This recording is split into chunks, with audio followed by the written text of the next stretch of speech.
Hi friends, most of you watch my channel without subscribing. Please subscribe if you like my stories. Have a good rest. My name is John, and I'm a 35-year-old accountant living in the upbeat, bustling city of Ridgeview. 2 years ago, I married my wife Amanda, who is a passionate software developer at Ridge Tech Inc., a thriving tech company. Amanda has always been an outspoken supporter of feminism and women's empowerment causes. She places great importance on cultivating her independence, individuality, and career success. This has profoundly influenced the dynamics of our married life, making it feel more akin to two friendly roommates or casual companions, rather than a traditional, connected married couple. Amanda devotes a significant amount of time and energy to her work projects and personal ambitions, both at the office and here at home. She seems to constantly be brainstorming new ideas, organizing plans, following up with collaborators, and diving into troubleshooting. This creates an often chaotic, fast-paced environment in our home.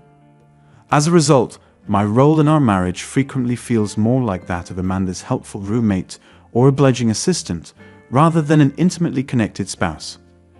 My steady career as an accountant is stable and comfortable, but doesn't capture my passions or demand nearly the same level of time, dedication, and mental energy as Amanda's dynamic software engineering job does for her.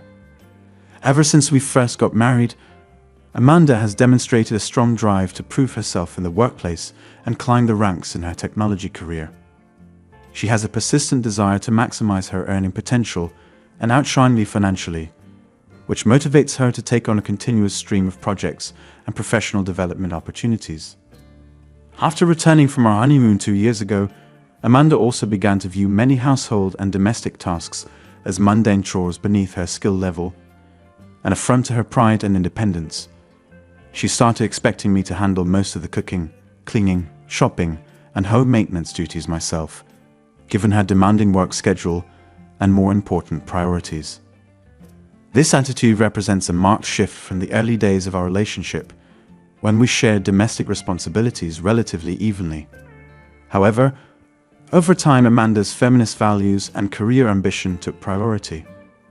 Now she is rarely home for dinner during the work week, preferring to eat quickly at her office cafeteria or order takeout that she can eat at her desk while working into the night.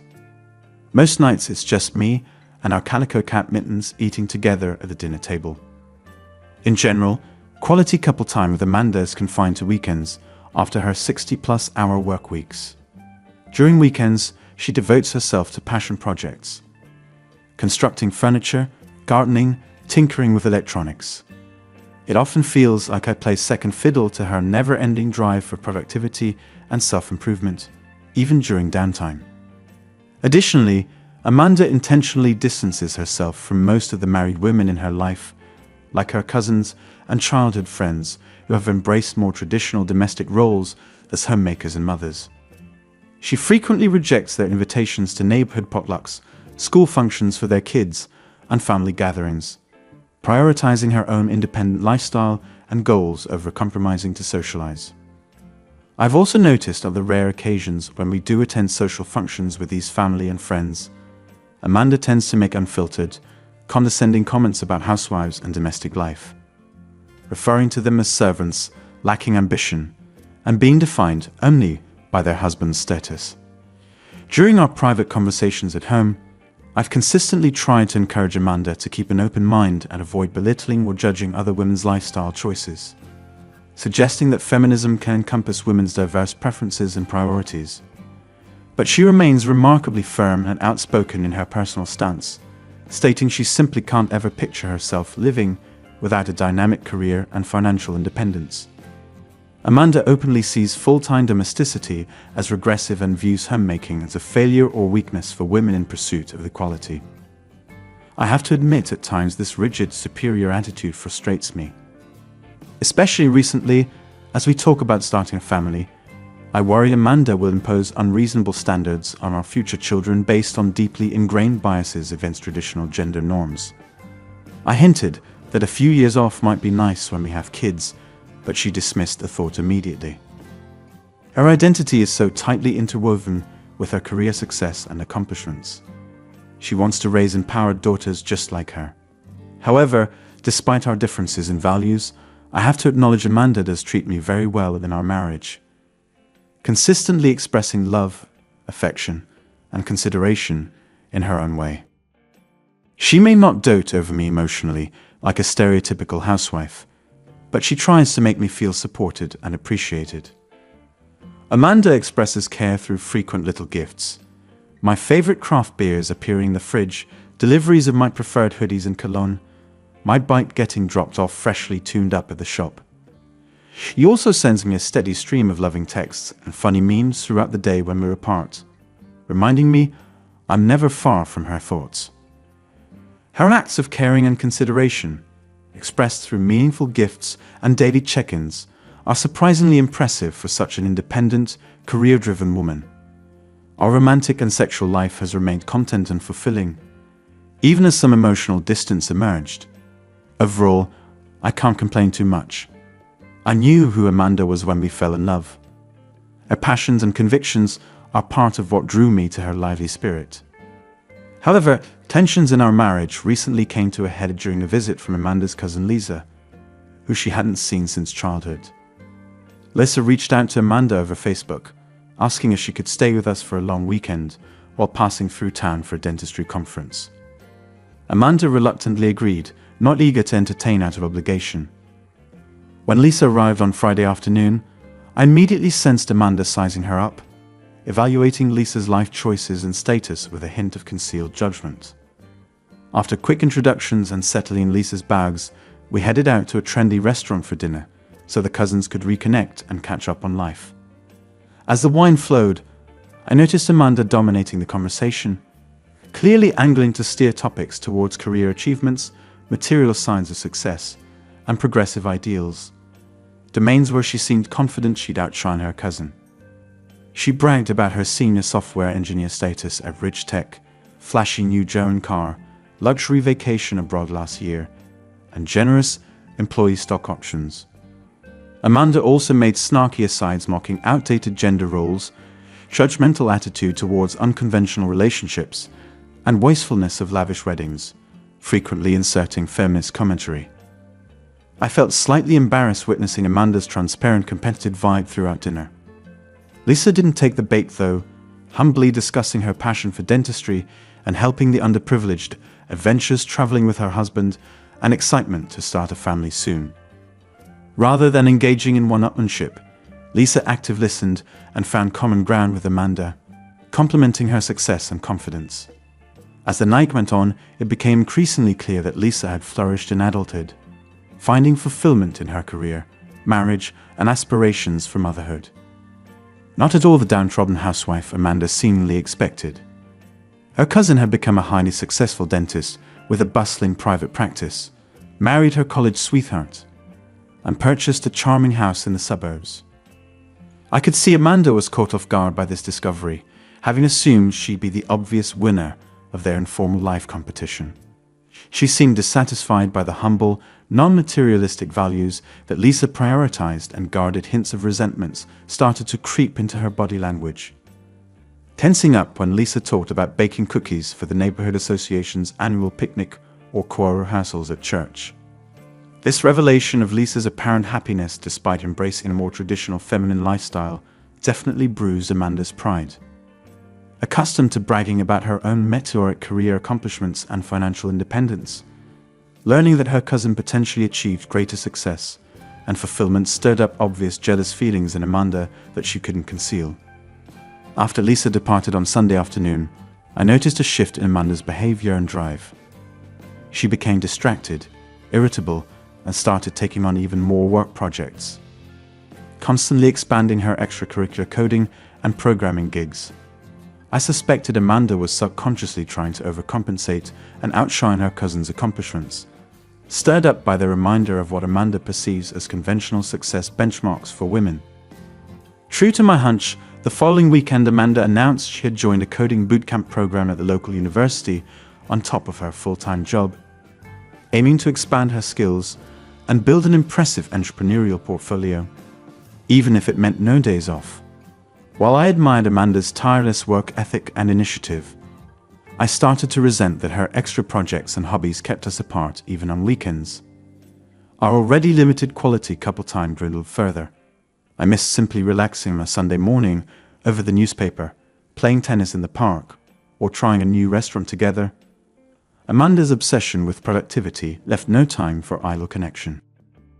Her hyperdrive to achieve and compete seemed to dominate our relationship since Lisa's motivating visit. At Amanda's intensive coding bootcamp several weekends later, she was partnered up with Rob, one of the program's talented undergraduate teaching assistants. Rob was a lanky 20-something computer whiz kid with shaggy brown hair, who wore hipster glasses and graphic t-shirts.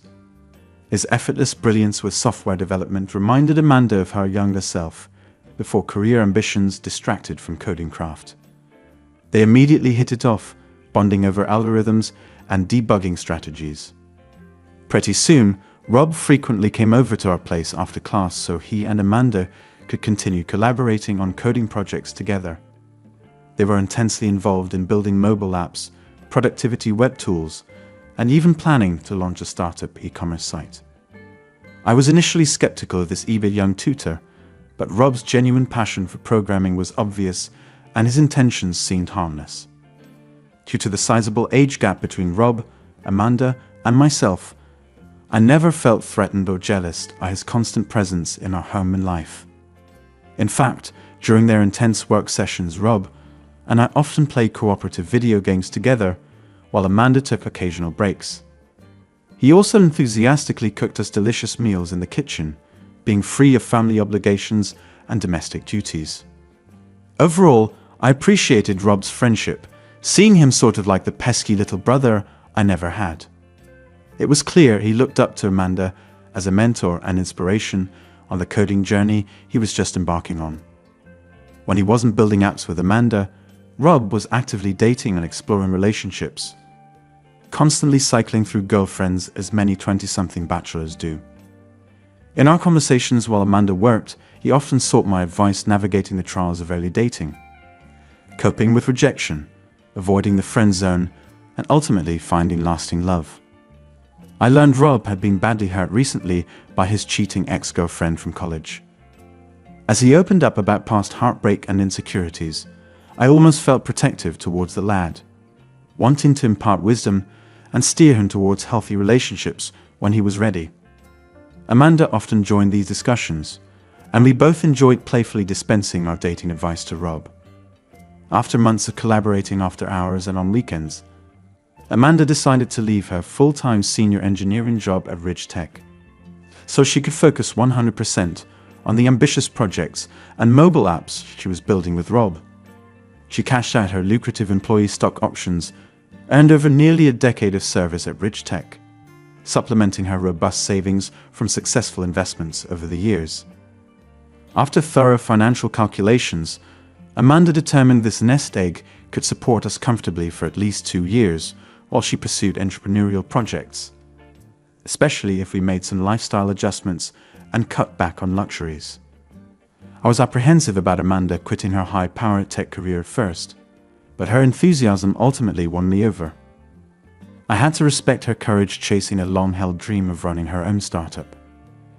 In her typical fast-paced style, Amanda soon converted our guest room into a home office workstation equipped with massive monitors, ergonomic chairs, whiteboards, and high-end computers, a nerd's paradise. Rob was given a key and spent more nights crashed on our living room sofa than his own place. He even relocated his desktop tower and dual monitors to our makeshift workspace. Amanda and Rob put their hearts, souls, and sweat into their collaborative projects, working practically non-stop day and night. They seemed to subsist on coffee, takeout, and their shared vision, laboring countless hours to meticulously craft every line of code and pixel of the apps they planned to launch under the startup banner Coda Technologies. I was in awe of their tireless work ethic and progress. However, as pressure mounted nearing their launch deadlines, Amanda's typical intensity evolved into anxious irritability, short temper, and constant tension. She often took out her stress on Rob, scolding him harshly for minuscule oversights, getting impatient with debugging setbacks that delayed milestones, and assigning unreasonable tasks and timelines in her perfectionist zeal. I noticed Rob becoming more quiet and withdrawn in response to Amanda's constant criticism and pressure, though he continued diligently working. Surprisingly, despite being the key source of stress, Amanda never once vented workplace frustrations to me or acknowledged feeling overwhelmed. I simply supported her emotional needs as usual, bringing home her favorite comfort meals, massaging her shoulders, listening to venting about petty annoyances. Meanwhile, Rob bore the brunt of her anxiety and impatience brought on by their challenging workload. Seeing him graciously withstand Amanda's tempestuous mood swings day after day, while also pulling long hours on their passion project, I couldn't help but feel sympathetic towards Rob's plight. All I could do was gently encourage Amanda to be more patient, take breaks, and set realistic milestones, trying to mediate her intensity that I knew from experience could become counterproductive if unchecked. I hoped relieving some self-imposed pressure could grant Amanda perspective to lead her team harmoniously. On the evening of Ridge Tech Inc.'s annual banquet dinner to honor outstanding employees and showcase new technologies, I ended up reluctantly attending solo while Amanda stayed home working with Rob. As I knotted my favorite navy blue silk tie in preparation to leave, Rob distractedly called from the other room that the cool grey one with orange stripes would look better with my charcoal suit. After debating options and shuffling through my tie drawer, I decided Rob had a point and chose the grey one instead. I said my goodbyes and left Amanda and Rob hunched over algorithms and whiteboard diagrams, barely looking up as I told them not to work too hard. When I arrived at the posh downtown event venue, I immediately noticed something peculiar. The check-in area was filled with elaborately decorated banquet tables displaying ice sculptures, flower arrangements, and balloon arches, all dominated by shades of blue and grey. Apparently, an orchestrated color scheme I had completely missed the memo on. I stared down at my orange striped tie, feeling suddenly out of place amongst the coordinating cool hues. Maybe I should sneak off to the restroom to change into my navy tie instead, I thought. But just then my boss waved me over to our table, so I resolved not to make a big deal about the random colors. As more colleagues arrived, I made small talk with my department teammates, but felt secretly self-conscious being the only one lacking the blue-grey ensemble. Once we were all seated, servers began doling out appetizers and taking our entree orders. When the salad course arrived, my boss finally leaned over and mentioned, "Sorry, you didn't get the colors memo for tonight. No big deal, that orange tie looks sharp on you." I laughed it off, but inside felt ridiculous. Apparently, the senior leadership committee and event planners had chosen coordinating cool tones as this year's theme, announcing it in emails and department WhatsApp groups that I'd missed while distracted with freelance projects. Oh well, at least I had shown up, but being the odd man out irked me. We proceeded through several more courses of tasty food paired with wine, as I made an effort to get enthused about the presentations, award ceremonies, and conversations despite feeling out of place. As dessert concluded, I realized I still had a solid 2 hours before the banquet was scheduled to end. I debated whether to hang around longer or just head home. The HR director was at the podium, launching into a monotonous recap of the past fiscal year's financial metrics. Not exactly riveting material. I didn't feel like making more stilted small talk with other departments I barely interacted with. Plus, Amanda was probably neck deep in coding complexities, and could use a snack or fresh perspective right about now, I reckoned. Suddenly feeling inspired, I decided to sneak home early as a surprise for Amanda and Rob. I felt slightly devious and amused at the thought of showing up out of the blue. Plus, I could jokingly model my navy blue tie to tease Rob about his recommendation earlier. I imagined catching them off guard by strolling into our home office mid-work. Maybe I'd even bring back a decadent dessert for us to share from the banquet's chocolate fountain that Amanda loved so much. It would be a nice treat for the whole team. I quietly slipped out during the HR director's data breakdown and made the quick drive home through familiar neighborhood streets while enjoying the rich aroma of fresh rain mixing with blossoms on the evening breeze, one of my favorite scents of spring. The 15-minute commute passed quickly as I smiled, picturing Rob and Amanda's faces when I appeared at home early. Soon I was parking in our driveway and heading up the front walkway under the door awning. As I reached to unlock the door, I paused for a moment, realizing I didn't hear any sounds of activity coming from inside, which was odd. Usually when Amanda was in inventor mode, rock or electronica music echoed, along with chatter about code logic and algorithms. But tonight, silence. A flicker of unease passed through me as puzzled scenarios ran through my mind. I cautiously turned the key and entered our front living room. Still eerily quiet. Amanda. Rob. I called. No answer. My heart started racing faster. I moved slowly through the kitchen, then down the hallway towards our home office workspace and bedroom. Just as I reached the closed bedroom door at the end, muffled voices suddenly became audible, along with other ambiguous sounds. Gripped by adrenaline, I instantly threw open the door, unsure what to expect on the other side. But nothing could have prepared me for the shocking scene that met my eyes. There on our queen bed, completely naked and intertwined in the throes of passionate intimacy, were Amanda and Rob. Amanda was on top, Rob's hands exploring her body, their clothes strewn haphazardly on the bedroom floor. My mind froze in utter disbelief and distress, trying to process the betrayal unfolding before my eyes. This was the last situation imaginable between Amanda and Rob, whom I trusted like a little brother. Caught by complete surprise in the act, Amanda and Rob reacted with initial wide-eyed dismay, then recoiled in shame from their intimate embrace.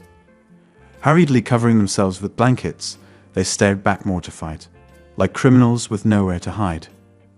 Amanda began spewing desperate excuses between sobs, claiming exhaustion from work had caused a momentary lapse in judgment between them. But her explanations barely registered through the shock permeating my senses. I stood paralyzed in the doorway, heart pounding out of my chest. Waves of rage, sorrow, and nausea washed over me as the weight of their betrayal set in. This was not some fleeting mistake, but an ultimate violation of our sacred marital bond. A calculating deception under my own roof by the two people I trusted most in this world. Filled with adrenaline, I stormed down the hall into the office room without a word, ignoring Amanda and Rob's panicked pleas for me to stop. My sole focus became destroying their precious work, the software and apps they clearly valued more than our marriage vows. If I felt such acute pain, they deserved the same, an eye for an eye. I swept Amanda's laptop and dual monitors off the desk in a clash of glass and sparks. Next was Rob's impressive multi-screen setup, demolished. Amanda came scrambling around the corner, tears streaming, begging me to leave the computers alone.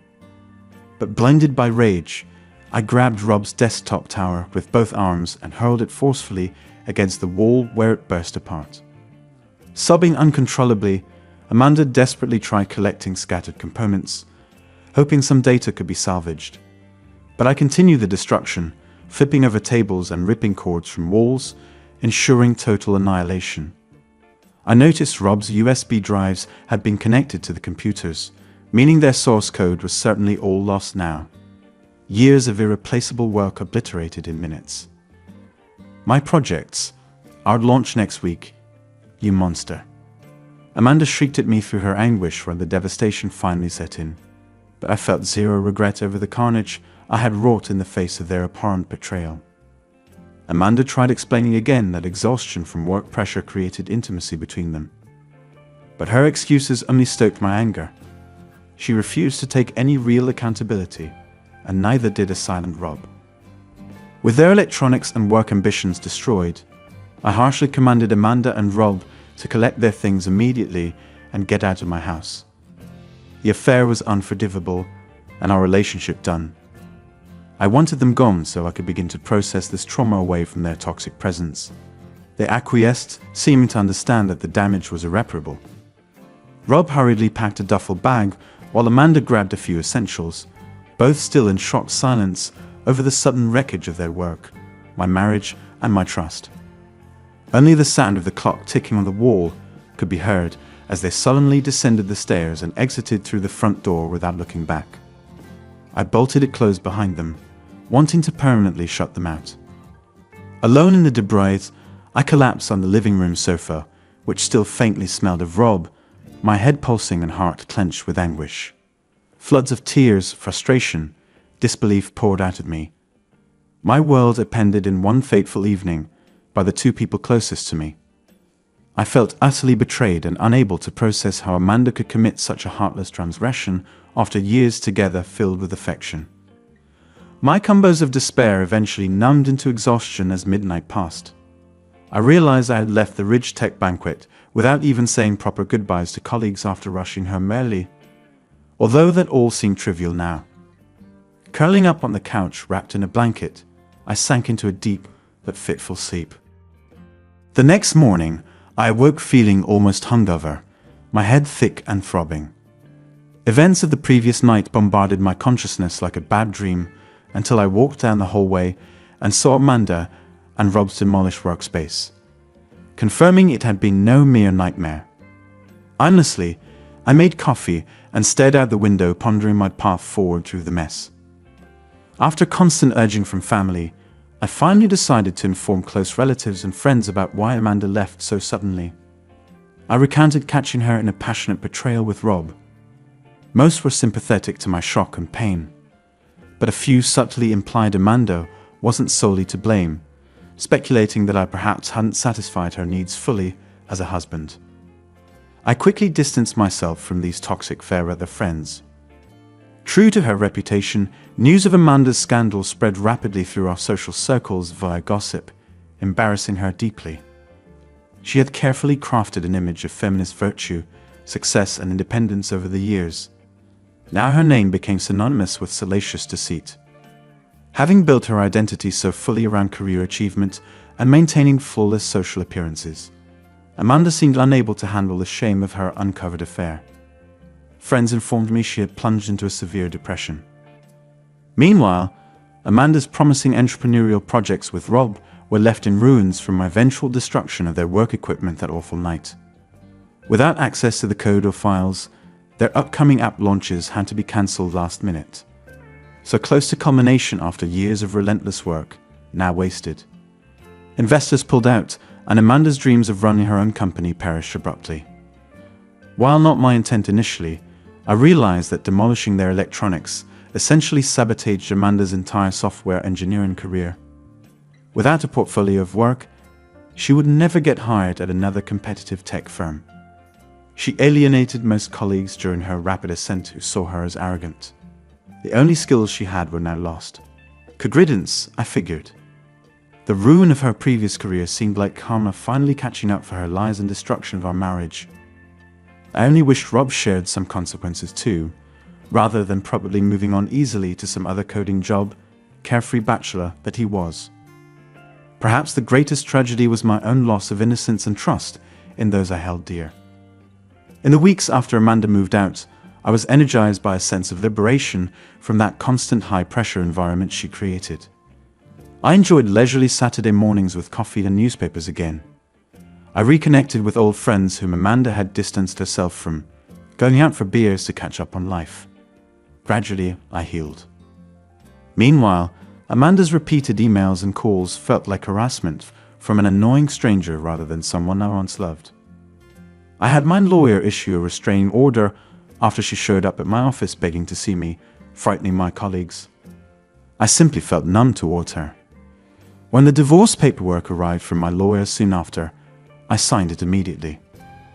Our marriage was just collateral damage in Amanda's self-absorbed quest at all costs to satisfy her ego through career validation, materialism, and maintaining appearances.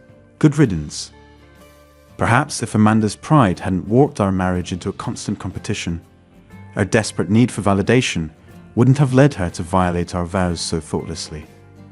She was addicted to the thrill of ambition and achievement over any human connections. In hindsight, I mourn the early days of our relationship before Amanda changed into someone unrecognizable. A lesson to guard myself from pride and hubris within others in the future. For now, returning to my core values and interests feels like a rebirth.